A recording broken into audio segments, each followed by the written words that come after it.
case we would have stopped at any point of time, we knew that we would have been the pinpoint target for them. Either we would have been there or they would have been there. We had already decided our success signal before advancing for the attack, and it was like Bravo company's success signal "Oye Aaya," which was passed to our CEO Colonel Joshi on the radio set. And after the another bunker was captured, my company's success signal was "Ye Dil Mange More."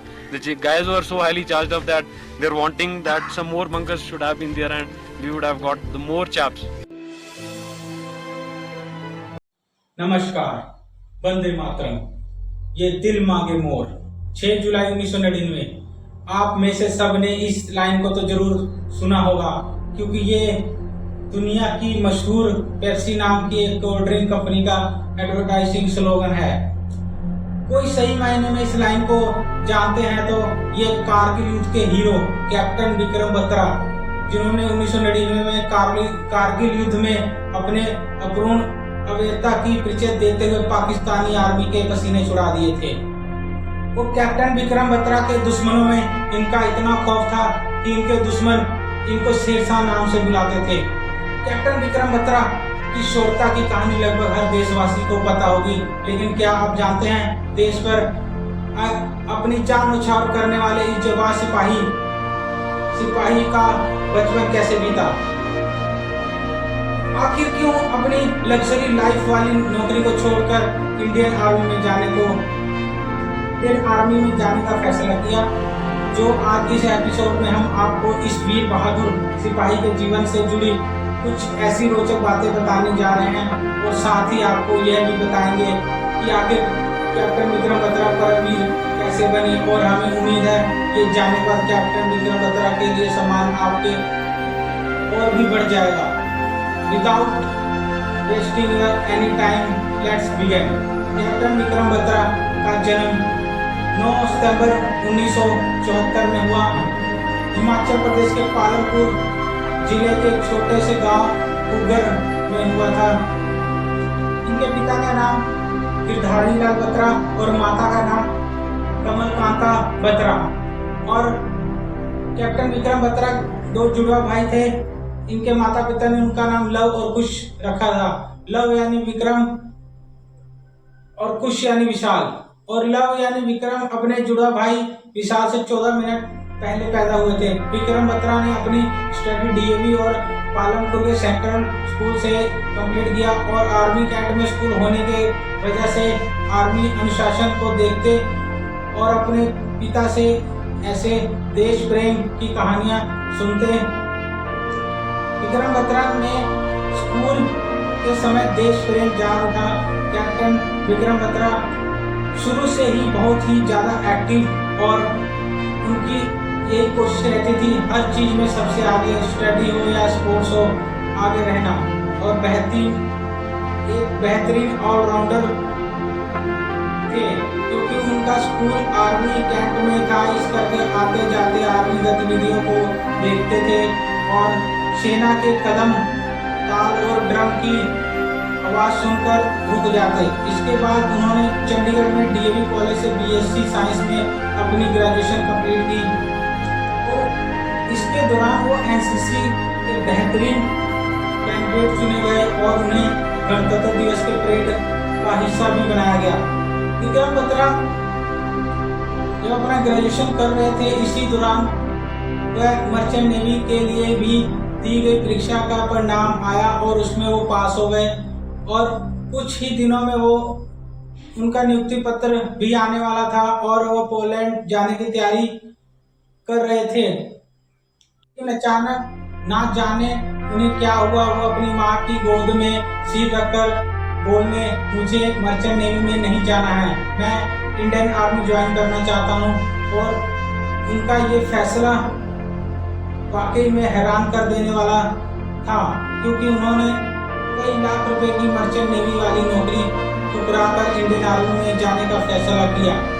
अब वो मन बना चुके थे कि खुद को Indian army के लिए झोंक देंगे। ये फैसले के साथ ही उन्होंने पूरे जोर शोर से सीडीएस की पढ़ाई शुरू कर दी।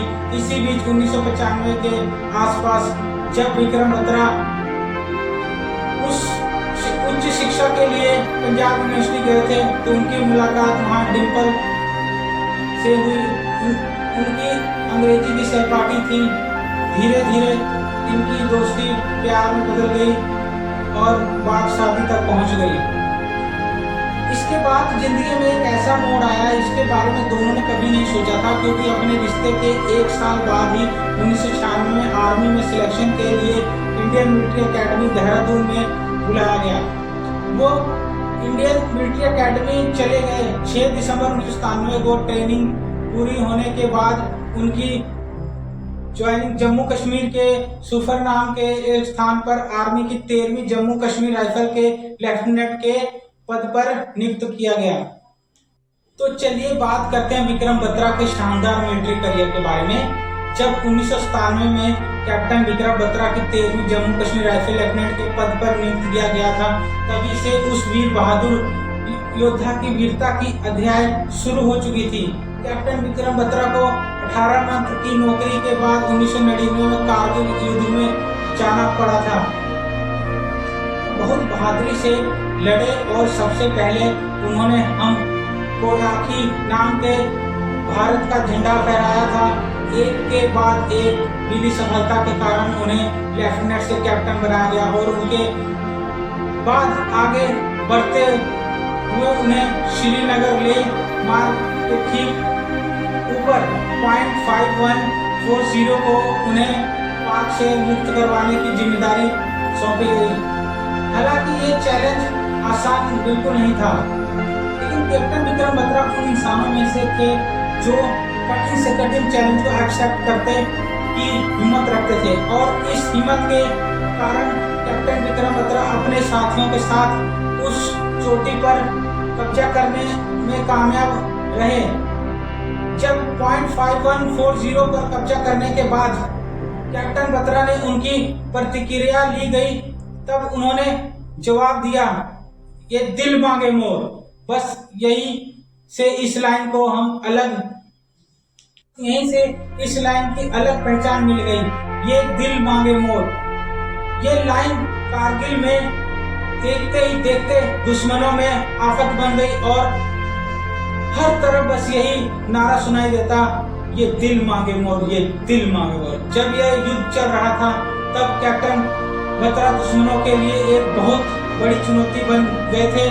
तब ऐसे में पाकिस्तानियों के तरफ से एक कोड नाम दिया गया, जबकि ये कोड नेम कोई और नहीं, उनके बचपन का नाम शेरशाह था। और तब 20 जून 1999 को महत्वपूर्ण .5140 को हासिल करने के बाद .4875 को कब्जे में लेने का अभियान शुरू किया गया। इसकी बागडोर भी कैप्टन विक्रम बत्रा को ही सौंपी गई। उन्होंने अपने जान की परवाह ना करते हुए लेफ्टिनेंट अनुज नैयर और उनके अपने अन्य साथियों के साथ ही इस अभियान को पूरा करने की जिम्मेदारी सरकार की और अभियान से जाने से पहले कैप्टन बत्रा ने अपने जुड़वा भाई विशाल को एक चिट्ठी लिखी थी, जिसमें लिखा था, प्रिय कुश, माँ और पिताजी का ख्याल रखना, यहाँ कुछ भी हो सकता है। और इसके बाद वो 7 जुलाई 1999 को .4875 पर कब्जा करने के लिए आगे बढ़े। जब वो 7 जुलाई को .5875 पर कब्जा करने के लिए आगे बढ़े, पाकिस्तानियों की तरफ से अंधाधुंध फायरिंग शुरू कर दी गई। जब कैप्टन बत्रा ने देखा कि उनके साथी डेंजर जोन में हैं, तो तब वह तेजी से पाकिस्तानी सैनिक की ओर शेर की तरह टूट पड़े और मौत के घाट उतार दिया। और इस दौरान वह कैप्टन बत्रा ने कई सारे दुश्मनों को मार गिराया। यह मिशन भी लगभग पूरा हो चुका था, लेकिन इसी बीच कैप्टन बत्रा की नज़र अपने जूनियर साथी लेफ्टिनेंट नवीन पर पड़ी, जो बम की एक विस्फोट में बुरी तरह से घायल हो गया था। इस बीच विक्रम बत्रा ने अपने साथी को अपने कंधे पर उठाकर कंधे पे लेकर आगे की ओर बढ़ ही रहे थे, तभी एक छिपे हुए पाकिस्तानी सैनिक की गोली उनके छाती में आने लगी। उसके बाद उन्होंने अपने साथी को सुरक्षित जगह पहुंचाया और बाकी बचे पाकिस्तानियों पर टूट पड़े। और अपनी आखिरी सांस लेने से पहले वह तिरंगा लहरा चुके थे और शहीद होने से पहले कैप्टन बत्रा ने आखिरी शब्द कहा, जय माता दी। जब 1999 कारगिल में भारत पाकिस्तान सेना के बीच टकरार बढ़ी रही थी, तब उस समय लेफ्टिनेंट विक्रम बत्रा छुट्टियों में अपने घर पालमपुर आए और वह न्यूगल नदी के किनारे अपने एक फेवरेट कैफे में कुछ दोस्तों के साथ बैठे थे। तभी उनमें से एक दोस्त ने उन्हें कहा, विक्रम, अब कारगिल में लड़ाई शुरू हो गई है, तुम अपना ख्याल रखना। तब इसी में विक्रम बत्रा ने अपने दोस्तों को जवाब दिया, डोंट वरी, मैं या तो कारगिल में तिरंगा लहरा दूंगा या फिर उस तिरंगे में लिपट के आऊंगा। 15875 पर जीत हासिल करने के बाद कैप्टन बत्रा ने अपने इन्हीं दोनों वादों को पूरा किया। उन्हें धमकी दी गई कि शेरशाह तुम्हारी लाशें उठाने को कोई नहीं होगा। उन्होंने जवाब दिया, तुम हमारी जान की परवाह मत करो, तुम अपनी जान की सुरक्षित रखने की दुआ करो। और कारगिल युद्ध के बाद अदम्य साहस और पराक्रम के लिए कैप्टन विक्रम बत्रा को अगस्त 1999 को भारत के सबसे हाईएस्ट मिलिट्री ऑनर परमवीर चक्र से सम्मानित किया गया। तो उन्होंने अपने बहुत साथियों को जान बचाया था। उनके चीफ ने ये भी कहा, जो वो जिंदा वापस आते तो इंडियन आर्मी के हेड बन जाते। किसी भी सैनिक की बलिदान कभी छोटा बड़ा नहीं होता, लेकिन फिर भी कभी कभी हमारे सामने कुछ ऐसे बहादुर और निर्भीक सैनिक उदाहरण साबित कर जाते हैं, जैसे उनके सुनने मात्र से ही हमारे रोंगटे खड़े हो जाते हैं। कैप्टन विक्रम बत्रा भी उन्हीं वीर बहादुर सैनिक में से एक हैं और ऐसे ही वीर सिपाहियों से सर्वोच्च बलिदान के लिए हम सदा इनके ऋणी रहेंगे।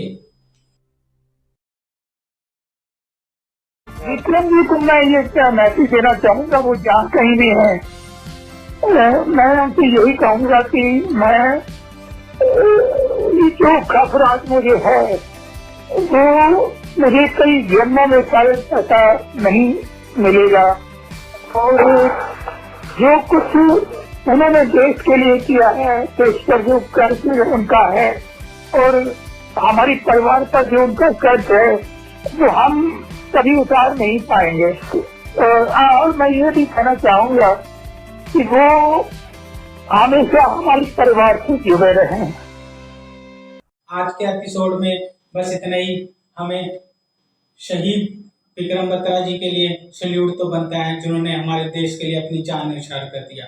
और आज हम चैन और सुख से अपने घरों में बैठे हैं और हमारे उन फौजियों भाइयों के लिए जो हमारे जान और हमारी रक्षा के लिए बॉर्डर पर दिन रात डटे रहते हैं, सबके लिए एक सल्यूट तो बनता है।